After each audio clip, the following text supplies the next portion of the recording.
You are listening to Houston Weekend Magazine. My name is Mystic Matthews, and joining me on the show today is Dr. Felicia Stoler. She is a nutritionist, author, and award-winning expert in everything having to do with exercise and eating well, and she has written Living Skinny and Fat Genes. How are you doing today, Dr. Stoler? I'm doing fantastic. So nice to be speaking with you again. Thank you. Welcome back to the show, of course. You have hosted TLC's groundbreaking series, Honey, We're Killing the Kids. It's so true. Everything we're doing, everything we're eating, it can be so difficult in order to stay healthy. Tell us what has been going on since we talked to you last. I went to speak at a childhood obesity conference in Israel last year. Went to go speak at the Kona Ironman Sports Medicine Conference. Talked to, among the most elite athletes and even the physicians and healthcare providers that treat them about sports nutrition. And yes, Ironman. That is one crazy thing those people do, but it's awesome. That is so awesome. I mean, I was really inspired by the athleticism that I saw. It's intriguing. It's a very long event.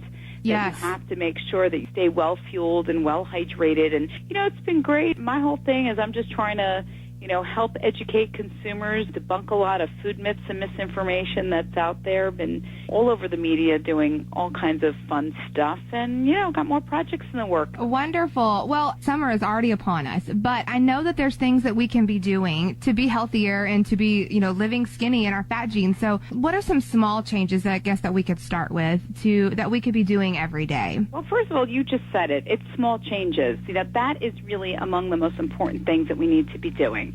So instead of thinking about the big D word, that's something you go on and go off of, diet, think about lifestyle changes. What are small things that you can do? Can you cut back on your portion sizes? Can you eat more fruits and vegetables? Research just keeps showing, and all the people that I've talked to that have had issues with their weight, vegetables is the one food group that people just are not eating enough of. And, they taste great. There's all different types of varieties out there with lots of different health benefits. They're relatively low in calories. So if you fill up on veggies and then eat everything else, you're on a good path. We hear a lot about sugar and inflammation and what is good for us, what is bad for us. And I think, unfortunately, some people think that all carbohydrates are bad for them. Therefore, they don't want to eat any, but we just can't live on meat alone. Right, exactly. We just can't. And quite frankly, that just really wouldn't sustain our exercise either. And I mentioned before the Ironman. I've worked with New York City Marathon for about 10 years.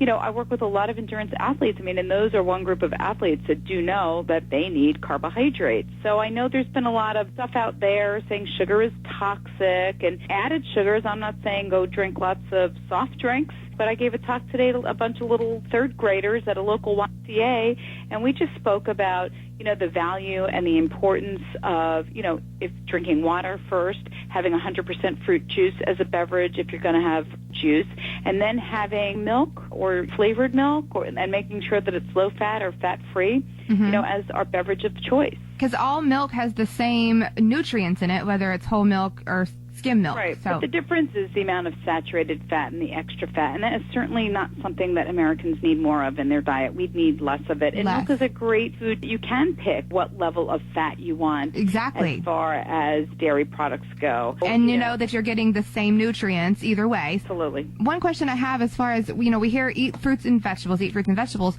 but then we always hear fruit has so much sugar in it, which it's natural sugar. So right. How do we know? I prefer to eat a fruit smoothie in the morning for breakfast, but then I'm worried that I'm getting too much sugar from all of that. We got to stop demonizing the word sugar, first of all. Carbohydrates and sugar does not equal table sugar. It's not like you're pouring this sugar shaker into your food. If you eat foods closer to the way they're found in nature, that is fine. I've yet to meet somebody that's telling me they're eating 10 fruits, eating an entire watermelon, eating pounds of grapes in one. That's not happening. We eat that as part of our normal eating. That's where it's that all or nothing thing and the small changes. So try not to think of it that way. I was just telling these kids today, you've got 5 fingers on your hand. You want to eat 5 servings of fruits and vegetables at a minimum throughout the day. And I'm like, and then you got 5 fingers. Let's look at 5 colors. You've got red, you've got orange, yellow, you've got green, and you've got blue and purple. So between fruits and vegetables, you want to have some combination of both. And why do we want to have that? Because they provide antioxidants. They provide anti-cancer properties, anti-inflammatory foods. Really important to get all these different nutrients in our body. That's what we need to be eating more of. It makes sense using your hand because the colors count and the 5 servings, and it's just breaking it down, making it simple, and that's something that we can all do.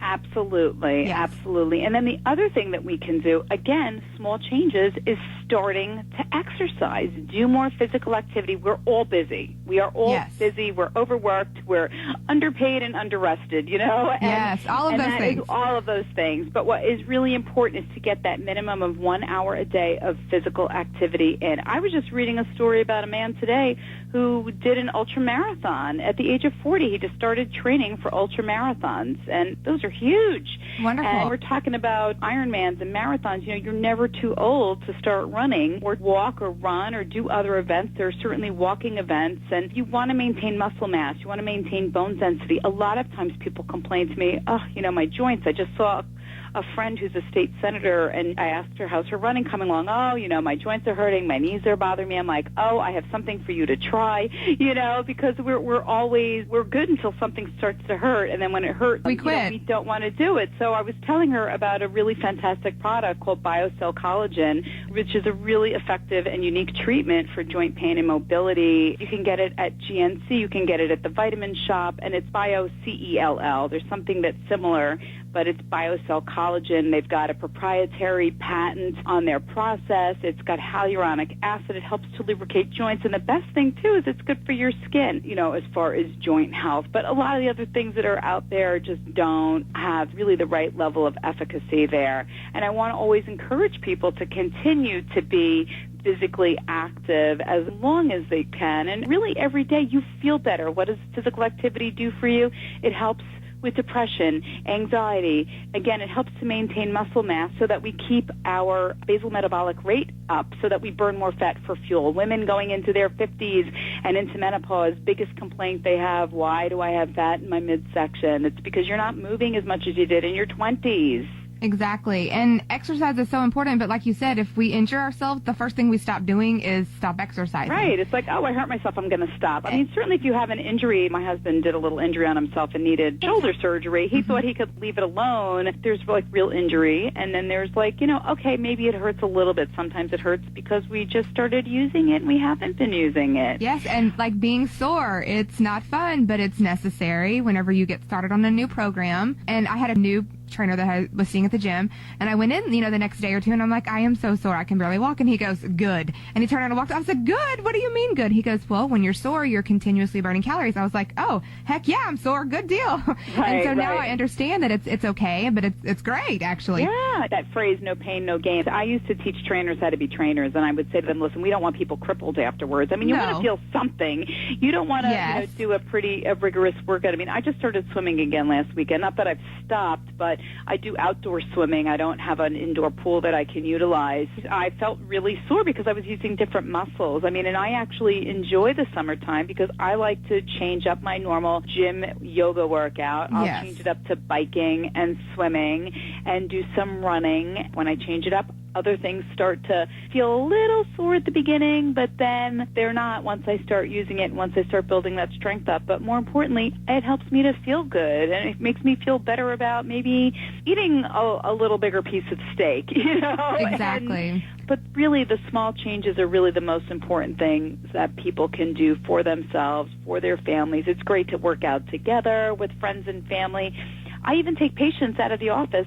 I have a handful of patients that instead of meeting at my office and we all sit on our rear ends and talk to each other, we go to parks and playgrounds and we actually get up and we walk and we'll go to the swings and we swing and we're doing our therapeutic session while we're on the go.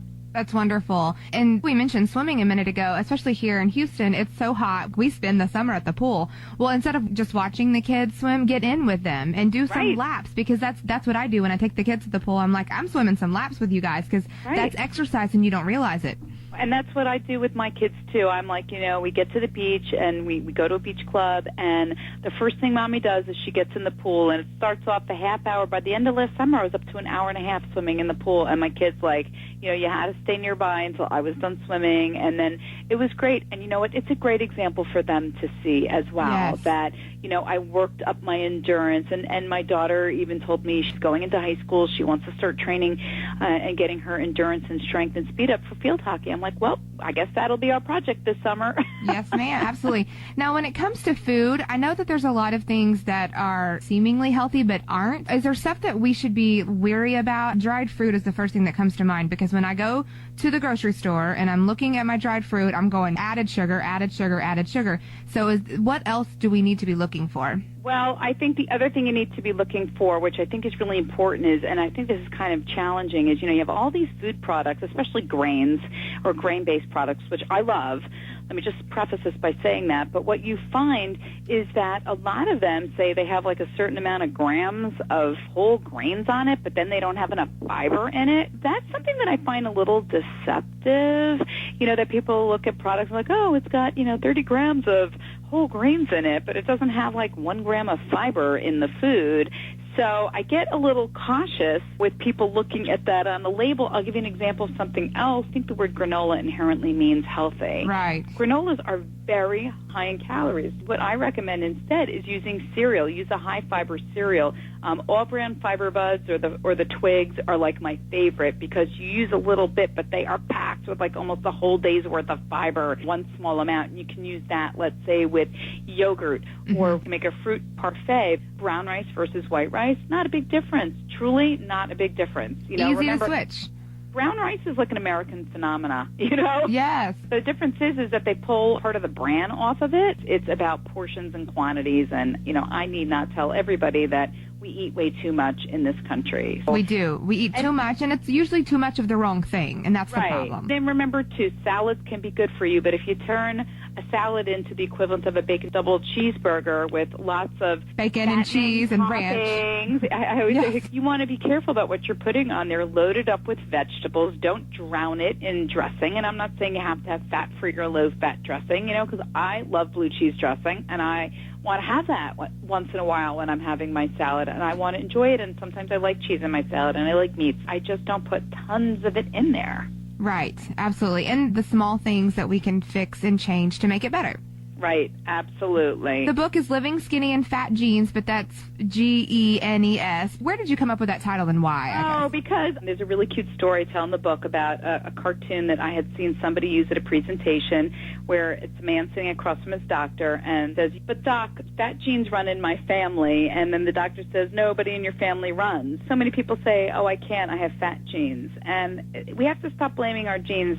They're not entirely responsible for why we're overweight. I mean, I watch plenty of documentaries with obese people, and I see obese parents and obese siblings, and it's because they sit around and eat together, and they're inactive together. And they are mirroring what the other person is behaving like, but you don't have to do it that way. That's right. I mean, because that's also your norm. I mean, if you look at DNA and genes changing and adaptations to environment, it takes many generations to see changes in genes. And 100 years ago, even 50 years ago, we didn't have an obesity epidemic. Women always kid around about fitting into their skinny genes, so that's sort of how I came up with it. Just because you may have fat genes in your family doesn't mean you're doomed to be fat. I don't want people to feel like that. Absolutely. And it's about choices. I mean, everything is about choices. It's taking personal responsibility for the foods you put in your mouth, for the beverages you put in your mouth, and for the physical activity you do or do not participate in. Absolutely. It's funny because my sister and my mom and I, we compete every day to see who can eat the healthiest. Yeah. And like who did the most exercise. And weight kind of plays into it because, right now mom weighs less than me and my sister both, which is great for her. And that's what we do. And so that we're all keeping ourselves in check and making sure that we're all being and doing the best that we can for ourselves and our bodies. I'll give you an example. I just went to a family picnic. I've got a huge extended family, and a lot of them are very, if not 3/4 of them are overweight, and they all make fun of Felicia brought the healthy food. And I'm like, listen, I bought subs from a great Italian market, but I went to another place where I knew that I could get coleslaw and potato salad without mayonnaise in it, and I could get other, healthy salads that weren't swimming in oil. That's my choice. I chose to select things that I know are healthier. And we had lots of fruit there. I had baked snack chips for everybody, and it was good. It was really good, and I enjoyed myself, so that when I did have my cousin's sour cream coffee cake, I didn't feel guilty. Because you ate good the rest of the time. That's right. That's Yes. right. I really watched myself. There's that book, Eat This, Not That, and I'm not even advocating that, but I think it's when we make choices, we have to think about it like that. I chaperoned my daughter's trip to Six Flags, and I made sure to eat a vegetarian lunch because I knew I wanted ice cream. As a matter of fact, I put a pedometer on, and I walked 10,000 steps while I was there for 5 hours. Yes. That's great. Wonderful. So we need to do more stuff like that. Absolutely, yeah.